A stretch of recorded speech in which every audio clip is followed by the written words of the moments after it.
ऐसे सिस्टरों पुनः आपका अपने YouTube चैनल पर स्वागत करता है और हम उम्मीद करते हैं कि आप अपने परिवार के साथ आनंद से होंगे। कन्या लग्न की बात करते हैं। 15 अगस्त से 15 सितंबर इस कालखंड में इस माह की ग्रह स्थितियों पर एक नजर डालते हैं। सूर्य सिंह राशि में 17 अगस्त से पूरे मास रहेंगे। मंगल कन्या राशि में 18 अगस्त से पूरे मास रहेंगे। बुध सिंह राशि में 23 अगस्त से 15 सितंबर तक वक्री और 31 अगस्त से 13 सितंबर तक अस्त रहेंगे। बृहस्पति मेष राशि में 6 सितंबर से वक्री, 1 जनवरी 24 तक रहेंगे। शुक्र कर्क राशि में वक्री रहेंगे और 4 सितंबर से मार्गी हो जाएंगे। शनि कुंभ राशि में 17 जून से 5 नवंबर तक वक्री रहेंगे। राहु मेष राशि में और केतु तुला राशि में मास पर्यंत बने रहेंगे। जहां तक कन्या लग्न वालों की इस कालखंड में नौकरी और व्यापार की बात है तो आपके लिए समय कार्यस्थल पर सावधानी वाला होगा। आपको सावधानी रखनी होगी। अपने उच्चाधिकारियों का आपको पूरा सहयोग मिलता नहीं दिखाई दे रहा है। पिछले माह की तुलना में इस माह आपको ज्यादा ध्यान देना होगा। 6 सितंबर के बाद आपको सावधानी रखनी होगी। अपने काम पर काफी ध्यान देना होगा। व्यापारी वर्ग के लिए समय अच्छा नहीं है। नौकरी या व्यापार में बदलाव के भी योग दिखाई दे रहे हैं, अतः आप सावधानी से कोई भी काम करें। कन्या लग्न की जहां तक आय और व्यय की बात है 15 अगस्त से 15 सितंबर तक, तो रुपए पैसे का अचानक आगमन और अचानक खर्चा होता रहेगा। धन लाभ पिछले माह के मुकाबले ज्यादा होगा। पैसे की कमी से आप निजात पाते हुए दिख रहे हैं, फिर भी सोच समझकर खर्च करें।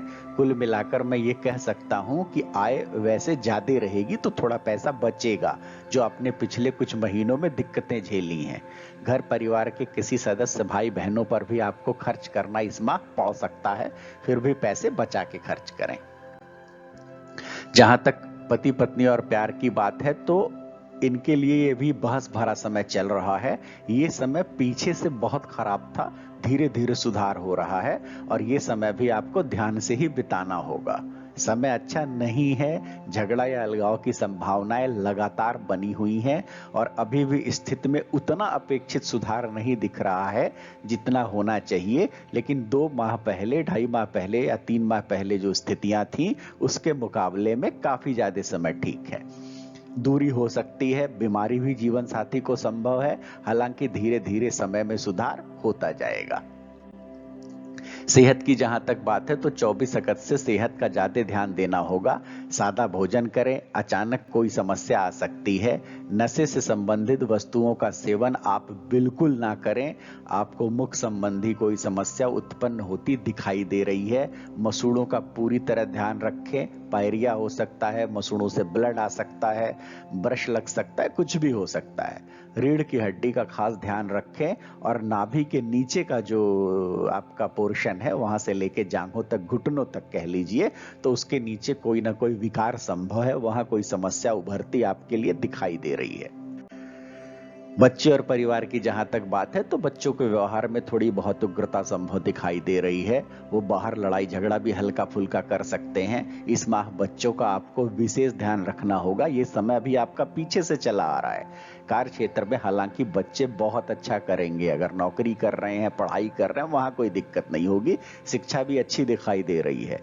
बच्चों के व्यवहार का पर पूरा ध्यान दें, नहीं तो सामाजिक रूप से आपको थोड़ा बहुत नुकसान दिखाई दे रहा है। छात्र शिक्षा की जहां तक बात है तो कन्या लग्न के जो छात्र हैं इस माह उनको मनमाफिक कोर्स के लिए प्लान कर सकते हैं। अच्छे परिणाम प्राप्त होंगे। 1 से ज्यादा कोर्स के लिए आप चयनित हो सकते हैं। पढ़ाई पर थोड़ा ज्यादा ध्यान देना होगा, तभी आप प्रतियोगी परीक्षा में सफल होंगे। हालांकि अगर बच्चे मेहनत करते हैं तो निश्चित रूप से परिणाम आपके पक्ष में आता दिखाई दे रहा है। सावधानी की जहां तक बात है तो बहुत कन्या लग्न के लिए बहुत कम दिन सावधानी के लिए है। 21, 30, 31 अगस्त और 3 सितंबर को विशेष सावधानी रखनी है। सावधानी का मतलब जैसे मैं हमेशा बताता हूं कि कुछ ना कुछ ऐसा होगा जिससे आप दुखी होंगे। वो कुछ भी हो सकता है, लिखा हुआ है स्क्रीन पर। शेष दिन आपके लिए ठीक है, उसका आप इस्तेमाल कर सकते हैं। उपाय की जहां तक बात है तो दशरथ कृत शनि स्तोत्र का पाठ करें या सुने। प्रत्येक दिन, प्रत्येक शुक्रवार को शिव जी को 1 लोटा जल चढ़ाएं और सफेद फूल चढ़ाएं। नित्य गणेश चालीसा का पाठ करें या सुने। हाँ, एक बहुत जरूरी क्या है कि गुरुवार को आप 1 दर्जन केला किसी गरीब को दान कर दें। ध्यान रहे कि केले में हरापन ना हो और ज्यादा काला ना हो। हरा तो बिल्कुल ना हो, थोड़ा बहुत काला तो दिखाई देता है, बट कोशिश करें कि केला पीला ही हो। आप सभी मित्रों को मैं पुनः बताऊंगा कि ये मासिक भविष्य फल ग्रहों के गोचर पर आधारित है। वास्तविक और सटीक फल अगर आप प्राप्त करना चाहते हैं तो किसी प्रबुद्ध ज्योतिषाचार्य को अपनी कुंडली का विश्लेषण करवाएं। इस चैनल को लाइक करें, सब्सक्राइब करें, शेयर करें, जो बेल आइकन है उसको दबाएं और वहां से नोटिफिकेशन ऑल के लिए सेट करें, जिससे आपको नोटिफिकेशन जल्दी मिले।